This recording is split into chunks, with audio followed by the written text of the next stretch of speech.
Træning og tatoveringer. Går det hånd i hånd? Lad os prøve at finde ud af det. Jeg har lige fået en ny tatovering. Men hvordan er det nu lige med nye tatoveringer og træning? Og man gerne træne lige efter man har fået den? Der er meget forskel på, hvem du spørger tatovører, hvor længe du skal vente, før du kan træne. For eksempel det her kranie kan jeg huske, at min tatovør dengang sagde, at der skulle gå mindst 14 dage, før jeg begynder at træne igen.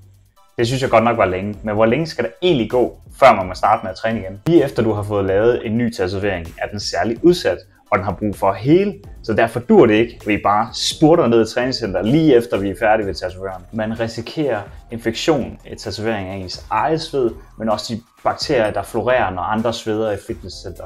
Samt vi risikerer, at de her fine linjer i tatoveringen kan flyde ud, når vi strækker vores hud rigtig hårdt. Så hvor lang tid kan vi så vente, før vi begynder at træne igen? En god tommelfingerregel er selvfølgelig at tale med din tatovør.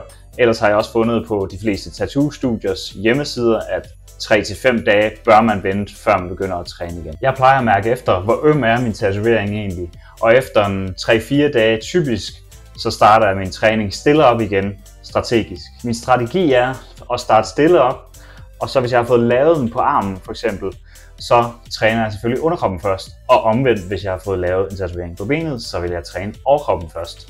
Det her er selvfølgelig bare mine anbefalinger. Husk altid at få hørt af ved din tatovør, hvad de anbefaler, før du begynder at træne igen.